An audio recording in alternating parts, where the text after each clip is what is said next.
Black love is a crime in a white supremacist civilization. Anybody who deeply loves black folk got to get ready to die. Because that means you're willing to give it all. It's like That's loving right. mama. It's like living mama. I love mama but won't take a bullet for it. Then, hey, you're a coward. Then we got to be improvisational, brother. We can't be dogmatic. We can't be doctrinaire. We're going to work with all kind of folk. We work with black nationalists. I'm not a black nationalist. I love my black nationalist brothers and sisters. I don't exist without Garvey. And I certainly don't exist without a great Muslim named Malcolm X or Muhammad Ali or Naima Coltrane. Wow. You see what I mean? That's part of it. I'm a revolutionary Christian, but I don't exist without my Muslims. I don't exist without bell hooks, who's a Buddhist. I don't exist without a different people or different orientations, but the center has to be focus on poor and working people, on vulnerable folk. Dr. West, I don't want to cut you off, but I got to ask. Absolutely. You brought this up. You just said it about Dr. Garvey, Marcus Garvey. And I know Dr. Umar voiced this question, and I reached out to him because I wanted to get him to expand. I saw a video, piece of content Dr. Umar put out, and he said that his concerns was that multiculturalism. It is that if you run and you're talking multiculturally about bringing different people together, your concerns are not just for black folks, but others, that somehow dilutes or hurts black folks. What would you say to Dr. Umar if he was here today in regards to that sentiment? Well, one, of course, I'd want to, acknowledge my dear brother's love for black people as he expresses it. Of course, I'm going to have a whole lot of disagreements with the brother in terms of what some of the implications of what he thinks loving black people is all about. But I do like the fact that he gives black people a priority. Why? Because so often we are an afterthought. He's absolutely right about that. I'm not a multiculturalist in terms of thinking everybody got equal status. No, my mama's black, my daddy's black, my family's black, and so forth, you see. But it's not just tribal. And see, this is where it's very important to keep in mind. It's not just tribal. You see, it's moral and spiritual in terms of he or she who has earned their status as freedom fighters for black people. And all of the great black freedom fighters have always been freedom fighters who started on the chocolate side of town, but embraced other oppressed people, Caribbean and Africa and Latin America, in the U.S. empire and so forth. So that if, for example, he would argue, well, we have nothing to do with vanilla brothers and sisters. Well, no. You got John Brown, you got Lydia Maria Child, you got Zelphia Horton and so forth. Vanilla brothers and sisters who earned their way into the black freedom struggle. The same way Bill Evans on the piano at Miles Davis's quartet, who's a white brother, earned his way to be in the band. Or the way Greg, who played the drums for Sly and the Family Stone, he earned his way in the band. He ain't just no white add-on, but on the other hand, he ain't no ordinary white brother either. So that in that sense, the black freedom struggle always gives a priority to black suffering and black people. Why? Because that's the lens through which we view the world, but we don't stop there. We embrace the struggles of oppressed people all around the world. And so in that sense, I would just ask the brother to keep me accountable. That's a beautiful thing. Keep me accountable. You think I'm forgetting about black folk? Let me know. Let me know. I looked at your website. I looked at the policies that you are addressing. When I talk to you, it's black, very, very much enriched with black culture. And I don't think anybody that listens to you talk for more than 2 minutes gets the impression that you're very committed to the upliftment of black people and all oppressed people, but particularly black people. But when you look at the website and say you haven't heard Dr. Cornel West, you don't see a mention of the word black not one time, Dr. West. So I understood his position, right? But I thought maybe he was just unfamiliar with. I know I've never spoken to you where the subject didn't come up in some way, shape, or form. What about those that are concerned that talking about blackness, getting to the People's Party, they have some issues with some black folks, former folks who started volunteers, black organizations. They say that the MPP and you are going to be hamstrung by these folks who that aren't so addressing or so focused on Black issues. Well, one is that, I mean, reparations is going to be very much a crucial part of what I'm talking about. But in addition to that, let me just say something about the People's Party as it relates to the future. Please. That I'm actually making a move toward the nomination for the Green Party presidential process. And so that sense of being able to be part of a Green Party that has a scope and a breadth that the People's Party does not. I appreciate the People's Party coming to me. There's no doubt about it. They have their own baggage, they have their own breaks through, they have their own limitations and so forth.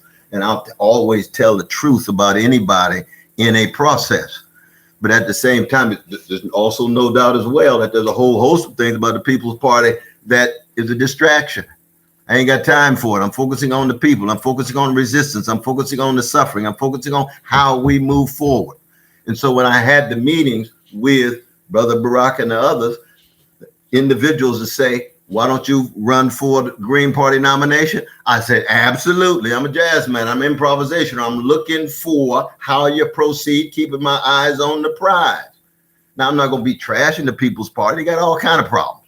But I acknowledge that they're the ones that came to me, and they had their own program. That's the program that's on the computer and so forth.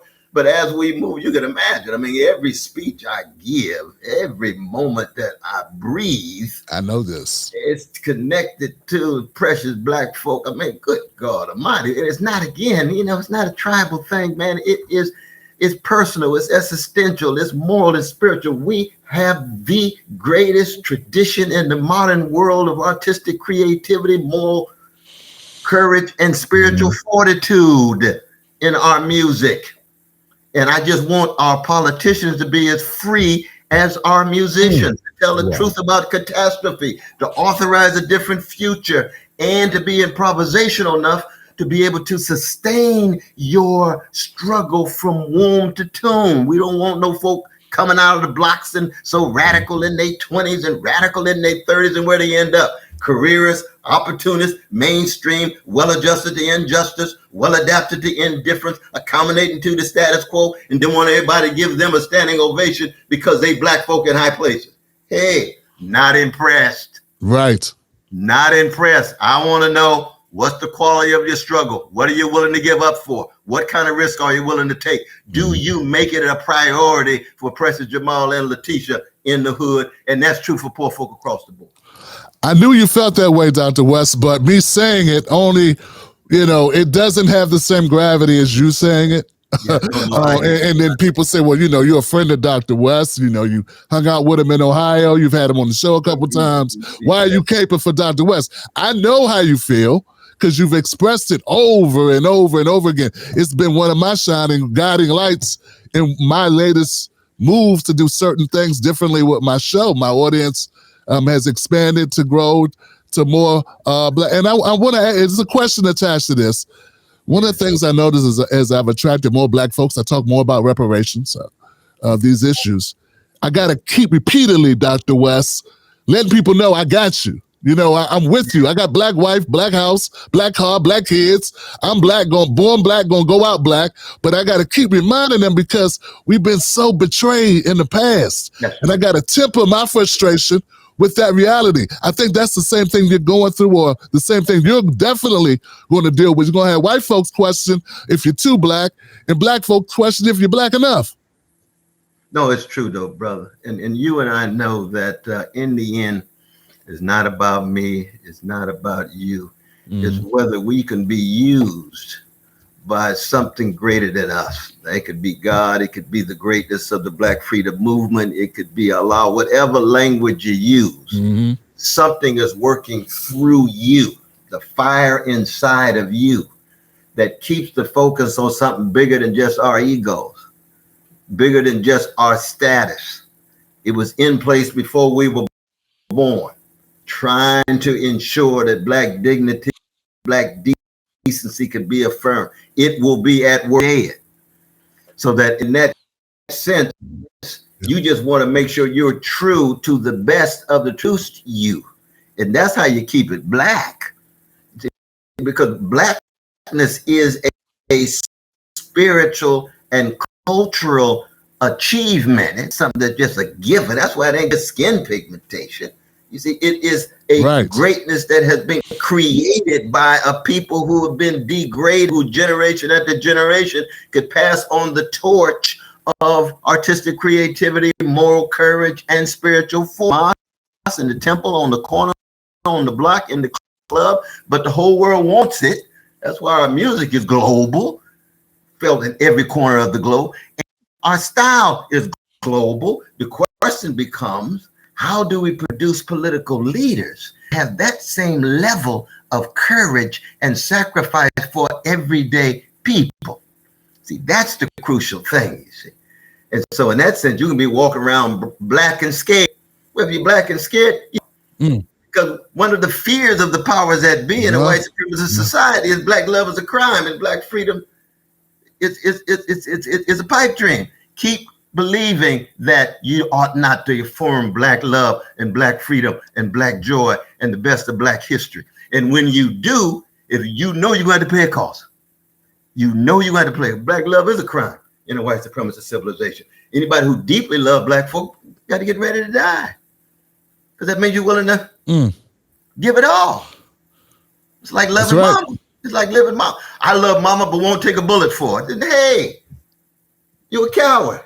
To support Dr. Cornel West's run for the Green Party nomination in the race for President of the United States of America, visit CornelWest24.com. And as always, thank you for watching Tim Black's The Black Table.